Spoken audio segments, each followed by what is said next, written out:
Hechos de los Apóstoles, capítulo número 2. Para leer los versos 1 y hasta el 4. Hechos 2, 1 y hasta el 4. Si por alguna razón usted no trajo su Biblia, el texto aparecerá allá. Pero si la trajo, mejor ábrala y lea en su Biblia. Les ruego, tengan la bondad de estar en pie mientras leemos la bendita palabra del Señor. Dice así el texto sagrado: Cuando llegó el día de Pentecostés, estaban todos unánimes juntos.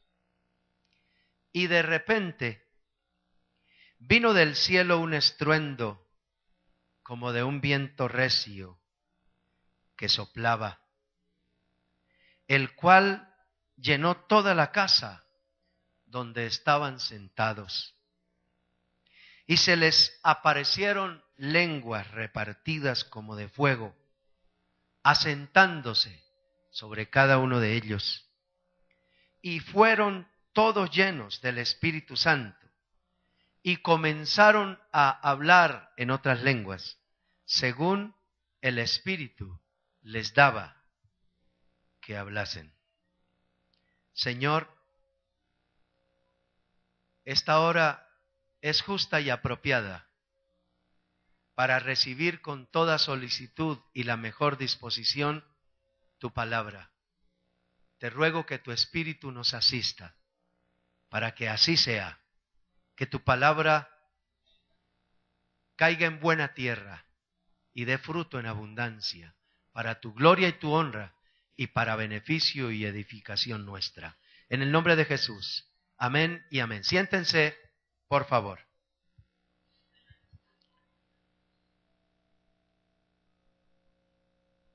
Siempre es bueno hacer un alto en el camino, en los afanes de la vida, como lo hemos hecho esta mañana, para venir a la casa del Señor y con toda tranquilidad adorar a Dios y ser edificados con la palabra del Señor. No pierdan por ninguna razón esa buena costumbre. No dejen que nada les robe esa buena costumbre, ni les distraiga, para no participar de un momento como este. Hemos propuesto para estos 2 meses el tema de la adoración, pero también en medio de esa propuesta, que el último domingo de cada mes hablemos de la evangelización. Entonces buscamos de qué manera combinamos la adoración con la evangelización el día de hoy. Y el título para el sermón es Adoración Evangelizadora. Continuando entonces en línea con ese tema de la adoración, hoy los invito a que me acompañen al texto bíblico y que veamos la práctica de adorar ligada a la práctica de evangelizar.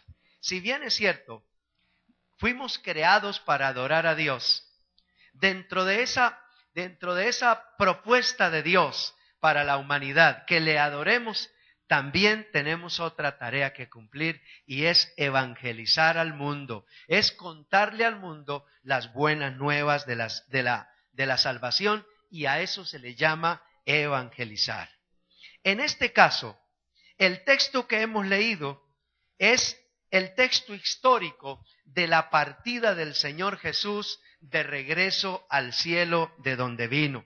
El verso 11 del capítulo 1 del libro de los Hechos, donde hemos leído esta mañana, dice que Jesús partió al cielo. Dice el texto, ha sido tomado de vosotros al cielo.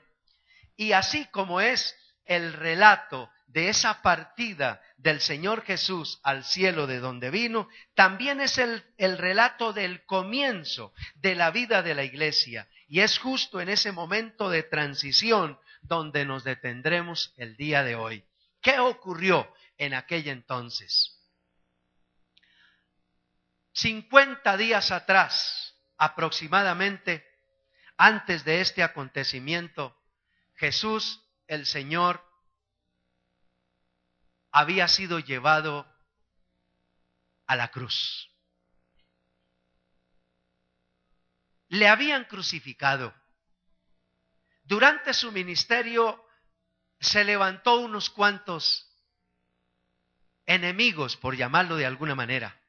Gente que no simpatizó con la propuesta de Jesús. Y no simpatizó porque el mensaje de Jesucristo contradecía las costumbres religiosas, contradecía la cultura religiosa. El mensaje de Jesús se destacó por ser un mensaje contracultural. Y eso hizo entonces que mucha gente se levantara en contra de Jesús, sobre todo los líderes religiosos y políticos de su época. Estos se encargaron de acusar falsamente a Jesús y hacer que fuera crucificado.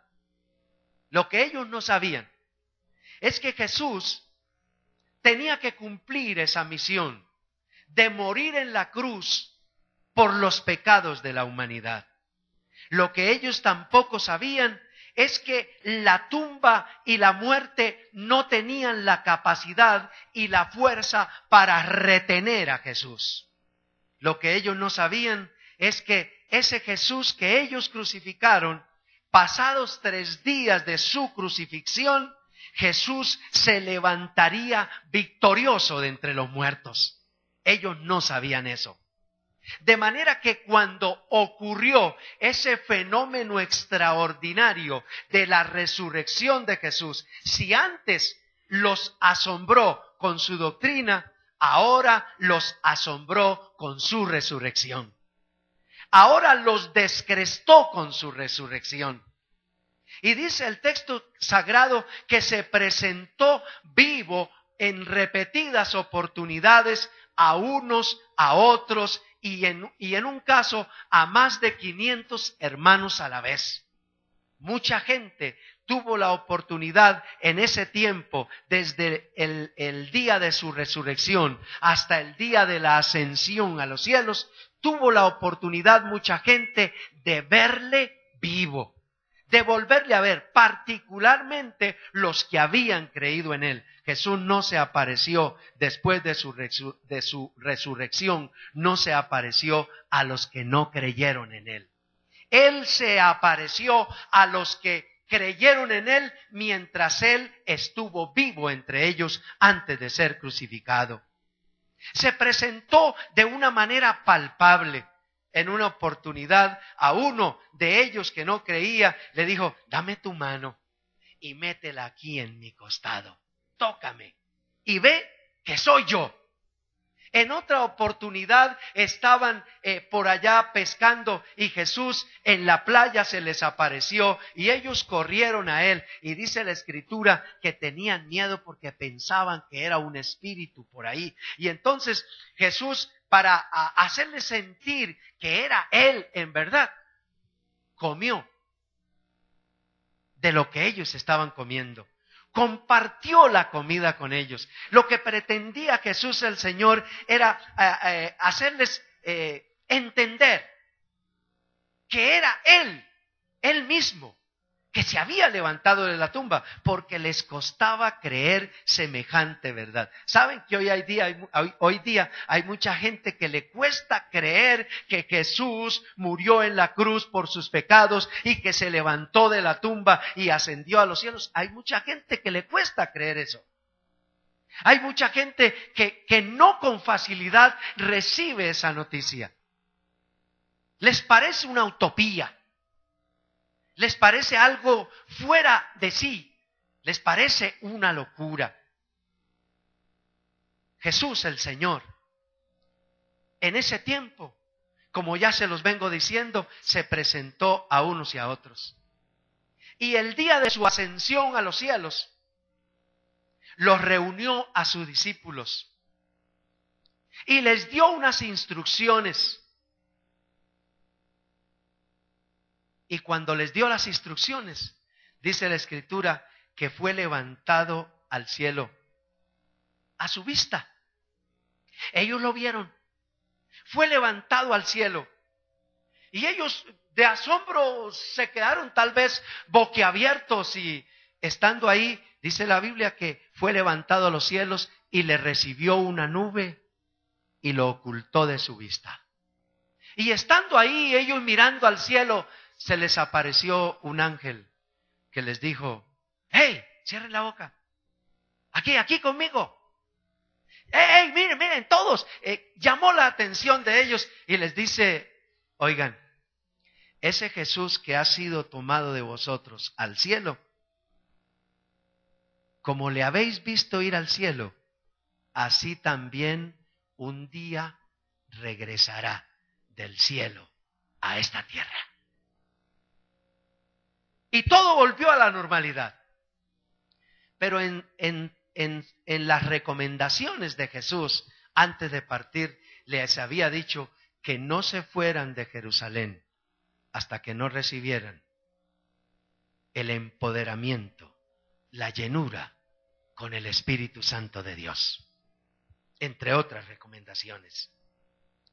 Ellos, dice la Escritura, que ellos volvieron a Jerusalén atendiendo la recomendación de Jesús y se quedaron allí con Jesús. Se quedaron allí en Jerusalén conforme a la recomendación del Señor Jesús. Y se quedaron en una casa.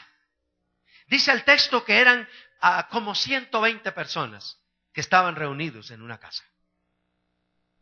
Y estando ahí,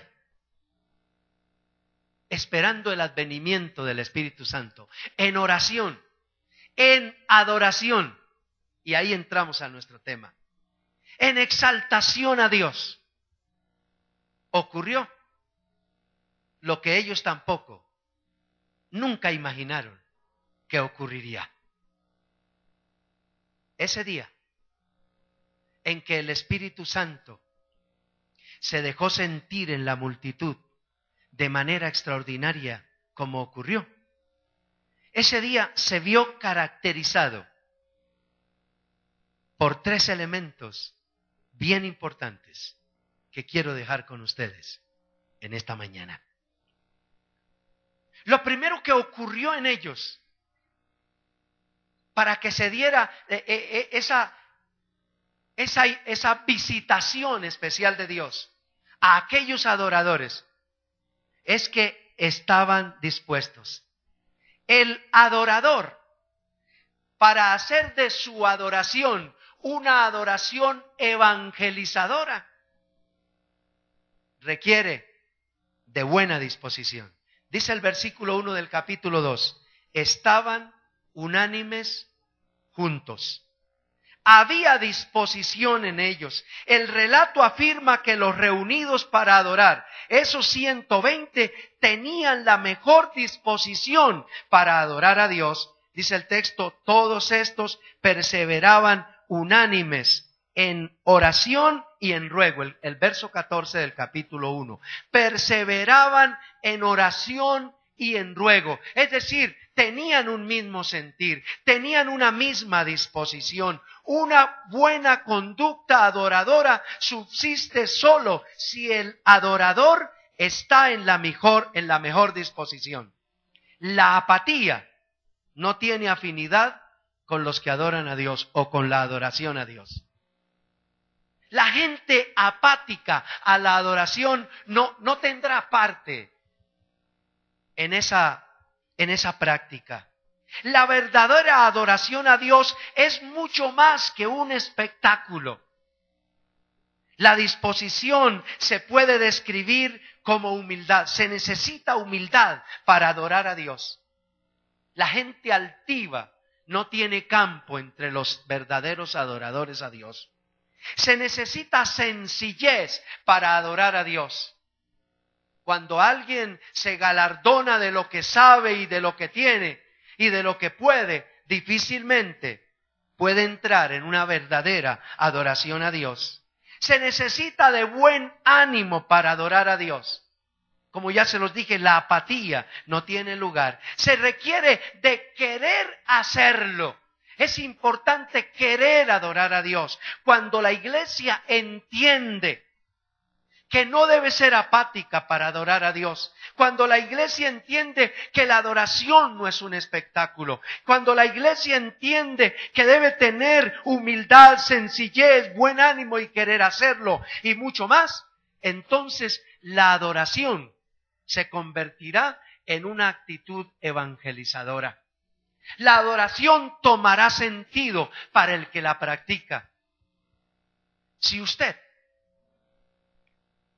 en un momento se siente apático al sentimiento y a la actitud de la adoración, sencillamente usted se convertirá en un espectador apático y nada bueno ocurrirá en su vida. Se requiere de disposición. Y estos 120 de los que les estoy hablando, que estaban en Jerusalén por recomendación de Jesús, estaban unánimes y juntos. Todos estaban pensando y querían adorar a Dios. Es que es importante querer hacerlo, ya sea comunitariamente o de manera individual. Es importante querer hacerlo. La buena adoración a Dios arrancará cuando yo, como adorador, tomo la decisión, tengo la disposición de hacerlo. Lo quiero hacer, pero lo hago. Amada iglesia, dispónganse siempre para adorar a Dios. Quieran adorar a Dios en el lugar donde se encuentran, en el sitio donde están. Siempre quieran adorar a Dios. Sean esos hombres y esas mujeres que aman adorar a Dios. Estos 120 que se dispusieron para adorar a Dios, tampoco ellos se imaginaron lo que ocurriría con su adoración, con su buena disposición para adorar a Dios. Ellos no pensaban que esa adoración se iba a convertir en evangelizadora en ese momento. Ellos solamente estaban dispuestos a adorar a Dios. Es que cuando un hombre o una mujer se dispone para adorar a Dios, suceden cosas extraordinarias a su alrededor. Sucede lo que usted nunca pensó que sucedería. Ocurre lo que usted nunca pensó que ocurriría. Es cuestión de disponerse para adorar a Dios. Es cuestión de disponer mi corazón, mi mente, mi vida, mi alma, todas mis fuerzas. Y cuando me dispongo para adorar a Dios, mi entorno se torna diferente. Ocurren cosas extraordinarias. Estos se dispusieron para adorar a Dios, unánimes y juntos, y ocurrió lo que ellos nunca esperaron que ocurriera. Estando en esa tónica de adorar a Dios, estando adorando a Dios en unanimidad y en unidad, adorando a Dios, dice el texto que de repente se oyó un estruendo, como de un viento recio que soplaba sobre la casa donde ellos estaban. Y no estaba ocurriendo ninguna tormenta, ni había ningún vendaval, ni ningún tsunami por ahí, ni nada por el estilo. Estaba sencillamente ocurriendo algo más que sobrenatural, algo extraordinariamente espiritual, celestial. Era la visitación de Dios que se estaba haciendo presente en aquellos adoradores. Usted quiere vivir la presencia de Dios en su vida. Usted quiere disfrutar de la presencia misma de Dios en su corazón. Decídase a ser un adorador a Dios. Decida adorar a Dios, donde quiera que esté, en el lugar donde vaya, decida adorar a Dios, y entonces un día de estos, en el momento en que usted menos lo espera, en medio de su adoración, porque usted así lo dispuso, adorar a Dios, la presencia del Espíritu Santo se hará presente en su corazón, y entonces la paz de Dios, que sobrepasa todo entendimiento, lo cubrirá, lo llenará, y usted disfrutará de la dulce y grata presencia del Dios Todopoderoso. Esta gente estaban en esa condición, en esa disposición, en esa actitud, adorando a Dios. y de repente vino el Espíritu Santo sobre ellos y los llenó. Los que estaban afuera, los que no estaban en el grupo de los 120, se asombraron. Los que no estaban en el grupo de los adoradores quedaron perplejos por lo que estaba ocurriendo. Ellos vieron como que llamas de fuego descendieron del cielo y se posaron sobre cada uno de los adoradores. Ellos vieron que algo extraordinario ocurrió en esa casa.